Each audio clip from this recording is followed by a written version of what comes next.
Video इस channel पर आ गया, यकीन मानिए पक्का आपको समझ में आ जाएगा। बस चैनल को सब्सक्राइब कर बेल आइकन ज़रूर प्रेस कर दीजिए, ये जिम्मेदारी आपकी है ताकि कोई वीडियो मिस ना होने पाए। तो स्वागत है एक बार फिर से हमारे इस यूट्यूब चैनल में। आप देख रहे हैं JH सर क्लासेस।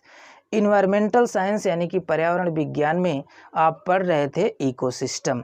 पिछले लेक्चर तक पूरी तरह से क्लियर हो गया था कि इकोसिस्टम में ऊर्जा का प्रवाह कैसे होता था। अगर आप वीडियो नहीं देखे हैं तो चैनल पर मैंने प्लेलिस्ट में क्रम से वीडियो अरेंज किया हुआ है, वहां पर जा कर के आप देख लीजिए। इस वीडियो में हम आपको बताएंगे फूड चेन और फूड वेब क्या होता है, दोनों में क्या अंतर है, पूरा विस्तार से बताएंगे। और फूड चेन फूड वेब दोनों टॉपिक से जितने भी तरह से क्वेश्चन बन सकते हैं घुमा फिरा कर सब हम बताएंगे। किसी भी एग्जाम में आने वाला कोई भी क्वेश्चन मिस नहीं होने पाएगा। वीडियो के लास्ट तक जरूर बने रहिए, फिर आगे फूड चेन और फूड वेब से संबंधित कोई भी डाउट नहीं रह जाएगा। तो किसी भी इकोसिस्टम में फूड चेन और फूड वेब क्या होता है, यानी कि खाद्य श्रृंखला और खाद्य जाल क्या होता है, यह समझने से पहले आप पूरी तरह से क्लियर हो जाइए कि श्रृंखला और जाल में क्या अंतर होता है। तो आइए सबसे पहले हम आपको बताते हैं कि श्रृंखला क्या है। तो किसी भी कंपोनेंट का, किसी भी कड़ी का एक लीनियर अरेंजमेंट यानी कि एक लाइन से व्यवस्था, इस तरह से एक कड़ी दूसरी कड़ी से, अब देखिए दूसरी कड़ी तीसरी कड़ी चौथे, और ऐसे अगर जुड़ी है तो एक लाइन से जो ये सिस्टम बन रहा है इसको आप क्या कहेंगे, चेन यानी कि श्रृंखला। यह एक प्रकार की क्या है, श्रृंखला है। और अगर ऐसे ही कई श्रृंखलाएं हों और वे सारी श्रृंखलाएं आपस में जुड़ जाती हैं तो एक जाल बन जाता है यानी कि वेब।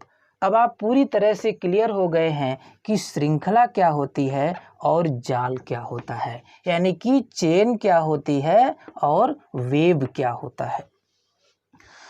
तो चेन क्या है, वेब क्या है, यानी श्रृंखला क्या है और जाल क्या है, ये तो आप पूरी तरह से क्लियर हो गए।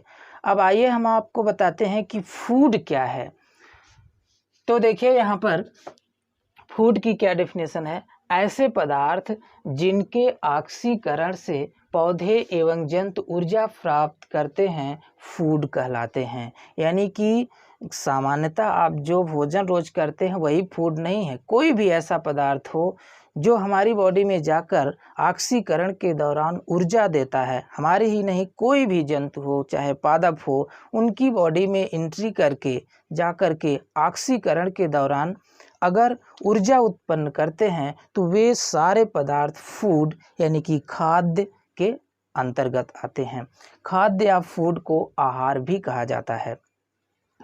तो खाद्य क्या है, यह आपने समझा कि कोई भी पदार्थ जो ऑक्सीकरण होने के बाद हमें ऊर्जा देते हैं वो फूड कहलाते हैं। चाहे जंतु हो चाहे पादप हो, सबको ऊर्जा फूड से मिलती है और वो फूड ऑक्सीकरण के बाद ही ऊर्जा देते हैं।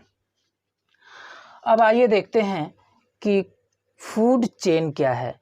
तो खाद्य श्रृंखला विभिन्न प्रकार के जीवधारियों का एक क्रम है जिसके द्वारा पारिस्थितिक तंत्र में खाद्य ऊर्जा का प्रवाह होता है। यानी कि जो फूड चेन है वो विभिन्न प्रकार के जीवधारियों का एक क्रम है। आइए देखिए यहाँ पर, देखिए ये जीवधारी है, ये है, ऐसे विभिन्न प्रकार के जीवधारियों का क्रम आप देख रहे हैं। ये जो फिगर मैंने बनाया है ये फूड चेन का है और विभिन्न प्रकार के ये जीवधारी हैं और इन्हीं जीवधारियों से एक स्तर से दूसरे स्तर, दूसरे स्तर से तीसरे स्तर, तीसरे स्तर से चौथे स्तर, ऐसे लास्ट तक खाद्य ऊर्जा का प्रवाह होता है और इसी को आप फूड चेन कहते हैं। तो फूड चेन क्या है ये भी आपने देख लिया। दो बातें आपको यहाँ पर नोट करना है यानी कि इम्पॉर्टेंट है, आप जानते रहिए। खाद्य श्रृंखला में जीवों द्वारा ऊर्जा का प्रवाह एक दिशीय होता है, ये बिल्कुल सही है। यानी कि किसी भी खाद्य श्रृंखला में ऊर्जा का प्रवाह एक दिशीय यानी कि यूनी डायरेक्शनल होता है। देखिए कैसे होता है, ये जो प्रोड्यूसर में भोजन का निर्माण होता है वो भोजन किस में जाता है? प्राइमरी कंज्यूमर में, यानी कि प्राथमिक उपभोक्ता में। फिर प्राथमिक उपभोक्ता से द्वितीयक उपभोक्ता और ऐसे तृतीयक उपभोक्ता से सर्वोच्च उपभोक्ता तक जाता है। ये यूनि डायरेक्शनल होता है, यानी कि एक दिशीय होता है। ऐसा कभी नहीं होता है कि यह इधर से भी हो। यह हमेशा प्रोड्यूसर से लेकर के और टॉप कंज्यूमर तक होता है। यानी कि ऐसा कभी नहीं होता है कि टिड्डा कोई मेढक को खा जाए या फिर हरे पेड़ पौधे टिड्डे का भक्षण करें, ऐसा नहीं होता है। तो ये बात आप समझ गए। फिर देखिए क्या है, उत्पादक में ऊर्जा सर्वाधिक, सर्वोच्च उपभोक्ता में ऊर्जा न्यूनतम होती है। इसके पहले वाला वीडियो जो आपने देखा था उसमें हमने बताया था ऊर्जा का 10% नियम, यानी कि जितनी एनर्जी उत्पादक में होती है उतनी सारी एनर्जी प्राथमिक उपभोक्ता में ट्रांसफ़र नहीं होती है। उसका केवल 10% एनर्जी ही उपभोक्ता में ट्रांसफ़र होती है। इसी तरह से इसका 10% सेकेंडरी कंज्यूमर में और इसका 10% टर्शियरी कंज्यूमर में, ऐसे आगे तक चला जाता है। तो यहाँ पर एनर्जी बहुत ज़्यादा थी और यहाँ तक जाते जाते एनर्जी बहुत कम हो गई। तो दूसरे पॉइंट का यही मतलब है कि उत्पादक में, यानी कि हरे पेड़ पौधों में ऊर्जा सर्वाधिक होती है और सर्वोच्च उपभोक्ता में ऊर्जा बहुत इसकी अपेक्षा बहुत कम होती है। इसके अलावा यहाँ पर मैंने 2 फूड चेन बनाया हुआ है, एक जलीय तालाब के लिए है और दूसरा जो है घास के मैदान के लिए। तो यहाँ पर क्लियर हो जाइए कि जो उत्पादक होते हैं वो अगर जलीय तालाब है तो छोटे छोटे पौधे या फिर शैवाल हो सकते हैं, और अगर घास का मैदान है तो घास के पौधे या फिर कुछ छोटे पौधे हो सकते हैं। इसके अलावा जो प्राथमिक उपभोक्ता होंगे वो अगर तालाब है तो छोटे छोटे कीड़े मकोड़े हो सकते हैं या फिर मेढक वगैरह के लार्वा, यानी मेढक के छोटे छोटे बच्चे हो सकते हैं। और वही प्राथमिक उपभोक्ता अगर घास का मैदान है तो वहाँ पर टिड्डे हो सकते हैं। द्वितीयक उपभोक्ता में छोटी मछलियाँ हो सकती हैं तालाब के लिए और मेढक हो सकता है घास के मैदान के लिए। और फिर देखिए तृतीयक उपभोक्ता, बड़ी मछलियाँ हो सकती हैं जो छोटी मछलियों को खाती हैं, और सांप हो सकता है घास के मैदान के लिए। फिर देखिए सर्वोच्च उपभोक्ता, तालाब के लिए बगुला हो सकता है जो मछलियों को खाता है, और सर्वोच्च उपभोक्ता घास के मैदान के लिए बाज वगैरह हो सकते हैं जो स्नेक को भी खा जाते हैं। सर्वोच्च उपभोक्ता का मतलब ये सबसे ऊपर के उपभोक्ता हैं, इनका उपभोग करने वाला अब इस चेन में कोई नहीं होता है।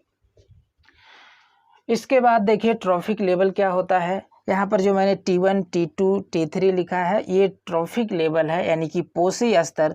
तो पिछले वीडियो में भी मैंने इसको बताया था कि जो प्रोड्यूसर होते हैं वो प्रथम पोषी स्तर यानी कि फर्स्ट ट्रॉफिक लेवल में आते हैं, और प्राथमिक उपभोक्ता सेकेंड ट्रॉफिक लेवल में, और द्वितीयक उपभोक्ता थर्ड ट्रॉफिक लेवल में, और तृतीयक उपभोक्ता फोर्थ ट्रॉफिक लेवल में, और टॉप कंज्यूमर यानी कि सर्वोच्च उपभोक्ता फिफ्थ ट्रॉफिक लेवल में आते हैं। तो यहाँ पर आपने देखा कि किस प्रकार से एक स्तर से दूसरे स्तर तक एनर्जी का ट्रांसफ़र हो रहा है। यहाँ पर एक बात आप और जानते रहिए कि जो प्राथमिक उपभोक्ता होते हैं वो ऑलरेडी शाकाहारी होते हैं। तो आपने देखा कि जीवधारियों का एक क्रम है जिससे फूड का एक स्तर से दूसरे स्तर तक ट्रांसफ़र हो रहा है, और इसी को क्या कहते हैं? फूड चेन, यानी कि खाद्य श्रृंखला। तो खाद्य श्रृंखला आपने तो समझ लिया, लेकिन इससे क्वेश्चन कैसे बनते हैं चलिए उसको हम बता देते हैं। तो क्वेश्चन पहला इस तरह से बनता है कि अगर किसी भी फूड चेन से प्रोड्यूसर को यानी कि उत्पादक को हटा दिया जाए तो उस फूड चेन में यानी उस इकोसिस्टम में क्या प्रभाव पड़ेगा। तो ऑलरेडी आप समझ गए, जान गए होंगे कि किसी भी इकोसिस्टम में, किसी भी फूड चेन में जो प्रोड्यूसर होते हैं उन्हीं के पास एक कैपेसिटी होती है कि सनलाइट ले करके वह फूड का निर्माण कर सकते हैं। यानी कि फोटोसिंथेसिस करने की प्रक्रिया सिर्फ हरे पेड़ पौधों में ही होती है। अगर किसी इकोसिस्टम में हरे पेड़ पौधे ही नहीं रहेंगे तो फूड का निर्माण ही नहीं हो पाएगा, अर्थात सब के सब गायब हो जाएंगे, पूरा इकोसिस्टम ही डिस्टर्ब हो जाएगा। तो इस तरह से बनता है क्वेश्चन। या फिर ऐसे भी बन सकता है कि अगर किसी इकोसिस्टम से यानी कि अगर किसी फूड चेन से प्राथमिक उपभोक्ता को हटा दिया जाए तो क्या होगा। तो जायज़ सी बात है कि अगर प्राथमिक उपभोक्ता नहीं रहेंगे तो फिर उन पे जो डिपेंड हैं द्वितीयक उपभोक्ता, उनका क्या होगा, यानी उनको पोषण कहाँ से मिलेगा, तो इसका प्रभाव इस पे पड़ेगा। इसके बाद फिर ऐसे भी क्वेश्चन पूछ दिया जाता है कि अगर किसी किसान के खेत में चूहों की संख्या बढ़ गई है तो उसके पीछे संभवित कारण क्या हो सकते हैं। ज़रा सोचिए, उसके पीछे संभवित कारण ये हो सकते हैं कि जो उन पे डिपेंड हैं, जो चूहों को खाते हैं, इसका मतलब उसकी संख्या कम है, तभी तो चूहे बचे पड़े हुए हैं, तभी तो उनकी संख्या बढ़ रही है। तो सीधी सी बात है कि अगर चूहों पर निर्भर रहने वाले प्राणी यानी कि जैसे सांप है या बिल्ली है, तो अगर वो नहीं है, कम है, तो वहाँ पर चूहों की संख्या बढ़ जाती है। ऐसे भी क्वेश्चन बनता है 2, 3, 4 श्रृंखलाएं देगा, 4 श्रृंखला दे देगा, 4 ऑप्शन होता है, 4 श्रृंखला दे देगा, पूछ देगा कि इसमें से कौन सी श्रृंखला उचित है, या ऐसा भी पूछ सकता है कि कौन सी श्रृंखला अनुचित है। तो अगर ये क्रम सही है, प्रोड्यूसर हैं, primary consumer, secondary consumer, tertiary consumer, फिर इसके बाद टॉप कंज्यूमर, अगर ये क्रम मिल रहा है जिसमें कोई भी फूड चेन हो, अगर ये क्रम मिल रहा है तो वही एक ही श्रृंखला उचित है। या फिर अगर सब में मिल रहा है, एक किसी में नहीं मिल रहा है एक क्रम, मान लीजिए कि ऐसा हो टिड्डे को यहाँ पर रख दिया हो और मेढक को उठा करके यहाँ पर रख दिया हो, तो वह फूड चेन सही नहीं है। क्यों? क्योंकि हरे पेड़ पौधों को मेढक नहीं खाते और फिर मेढक को टिड्डे नहीं खाते। टिड्डा अगर यहाँ पर चला आएगा तो इसका मतलब ये है कि टिड्डा मेढक को खाता है, जबकि ऐसा होता नहीं है। इसलिए यह श्रृंखला ऑलरेडी क्या हो जाएगी, अनुचित हो जाएगी। तो ऐसा कहीं भी क्रम मिले, उत्पादक, प्राथमिक उपभोक्ता, द्वितीयक उपभोक्ता, तृतीयक उपभोक्ता और सर्वोच्च उपभोक्ता, अगर ऐसा क्रम मिले तो फूड चेन सही है, और अगर ऐसा क्रम नहीं मिले तो फूड चेन सही नहीं है, गलत है। ऐसे भी क्वेश्चन बन सकता है कि किसी भी फूड चेन से यानी किसी भी इकोसिस्टम से अगर कार्बन डाइऑक्साइड को हटा दिया जाए तो क्या होगा। आप समझ गए होंगे कि ये हरे पेड़ पौधे जो भोजन बनाते हैं उसमें कार्बन डाइऑक्साइड की भी आवश्यकता होती है। अगर कार्बन डाइऑक्साइड नहीं होगा तो भोजन का निर्माण नहीं हो पाएगा, अर्थात सारे के सारे प्राणी प्रभावित हो जाएंगे। इसके बाद ऐसे क्वेश्चन बन सकता है कि अगर ऑक्सीजन को हटा दिया जाए तो क्या होगा। तो ऑक्सीजन को अगर हटा दिया जाएगा, ये सारे प्राणी तो तुरंत मर जाएंगे, क्योंकि इनका जो श्वसन होता है वो उसमें ऑक्सीजन ही चाहती है, ऑक्सीजन की आवश्यकता होती है। पौधों में भी ऐसा होता है, पौधे तो कुछ देर तक रह सकते हैं, लेकिन ये प्राणी तुरंत खत्म हो जाएंगे। इसके बाद ऐसे क्वेश्चन बन सकता है कि अगर किसी भी इकोसिस्टम से सूरज को हटा दिया जाए तो क्या होगा। तो आपको ये पता है कि किसी भी इकोसिस्टम के लिए सूर्य ऊर्जा के लिए एकमात्र स्रोत है। अगर वही नहीं रहेगा तो पौधे रोशनी कहाँ से लेंगे, और पौधों को रोशनी यानी कि लाइट नहीं मिलेगी तो वो फोटोसिंथेसिस नहीं करेंगे, यानी कि प्रकाश संश्लेषण नहीं करेंगे, और फूड का निर्माण नहीं होगा। तो ये सारे प्राणी फूड कहाँ से लेंगे, तो ये दिक्कत है। इसके बाद पूछा जाता है कि एक इम्पॉर्टेंट है कि खाद्य श्रृंखला की शुरुआत कहाँ से होती है। गलती से भी आप ये मत कह दीजिएगा कि खाद्य श्रृंखला की शुरुआत सूर्य से होती है, ऐसा बिल्कुल गलत है। खाद्य श्रृंखला की शुरुआत प्रोड्यूसर से होती है, यानी कि उत्पादक से होती है। और एक क्वेश्चन ऐसे भी पूछा जाता है कि इन सब में प्राथमिक उत्पादक कौन है। तो अभी तो आपने देखा था कि उत्पादक एक ही है, लेकिन उत्पादक इसको भी कहा जाता है, यानी कि जो प्राथमिक उपभोक्ता हैं वही द्वितीयक उत्पादक है। मेरी बात फिर से सुन लीजिए, जो प्राथमिक उपभोक्ता हैं वही द्वितीयक उत्पादक है, यानी कि जो प्राथमिक उत्पादक होते हैं वो हरे पेड़ पौधे होते हैं, और जो द्वितीयक उत्पादक होते हैं वे शाकाहारी जंतु होते हैं। तो ये भी बात यहाँ पर आप जानते रहिए। तो ये है खाद्य श्रृंखला से बनने वाले सारे क्वेश्चन। अगर इतना आप जान गए तो हर हाल में, और इसके अलावा भी अगर कोई क्वेश्चन बनेगा तो उससे आप क्लियर समझ पाएंगे। और चलिए हम आपको अब बताते हैं कि खाद्य श्रृंखला के कितने प्रकार होते हैं। तो खाद्य श्रृंखला मुख्यतः 3 प्रकार की होती है। पहला देखिए है अवरद खाद्य श्रृंखला यानी कि सैप्रोफाइटिक फूड चेन। ये फूड चेन अवरद यानी कि सड़े गले पदार्थों से शुरू होती है और इन सड़े गले पदार्थों को केंचुआ खाता है और केंचुए से फिर केंचुए को मेढक खाता है, फिर मेढक को सांप और सांप को चील। तो यानी कि ये सड़े गले पदार्थों से शुरू होती है और टॉप कंज्यूमर तक जाती है। और दूसरी खाद्य श्रृंखला देखिए है परजीवी खाद्य श्रृंखला यानी पैरासाइटिक फूड चेन।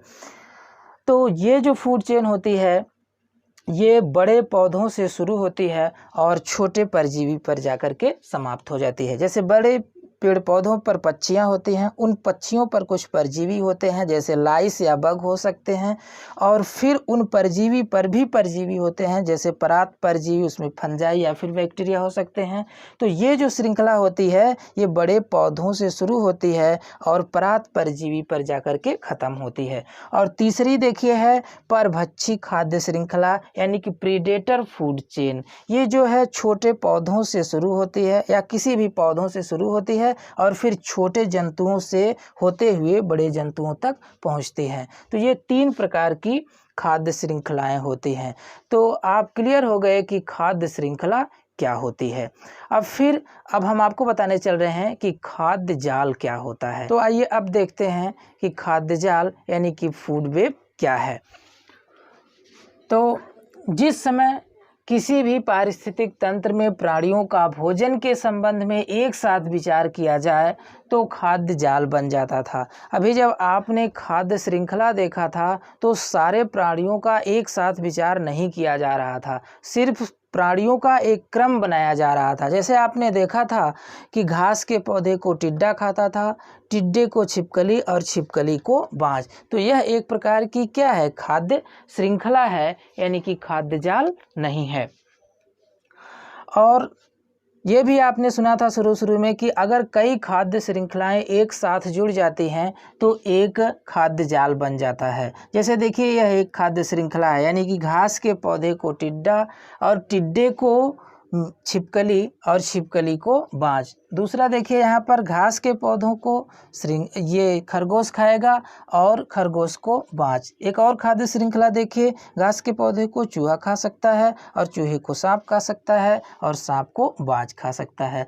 तो देखिए कई श्रृंखलाएं एक साथ जुड़ करके एक जाल का निर्माण कर रही है, तो इसको आप क्या कहेंगे, खाद्य जाल कह सकते हैं।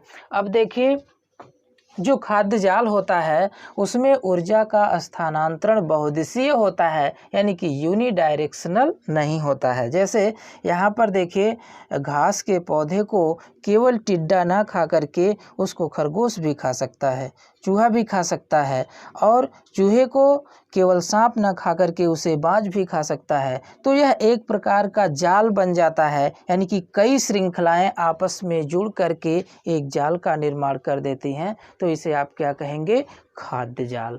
तो यह पूरी तरह से क्लियर हो चुका कि खाद्य जाल और खाद्य श्रृंखला क्या होती है। यानी कि अगर प्राणियों का एक केवल क्रम देखा जाए तो खाद्य श्रृंखला, और सारे प्राणियों का एक साथ अध्ययन किया जाए फूड के संबंध में यानी भोजन के संबंध में तो खाद्य जाल। और दोनों में अंतर क्या है कि प्राणियों का एक सीधा क्रम खाद्य श्रृंखला और सारे प्राणियों का एक साथ भोजन के लिए संबंध खाद्य जाल है।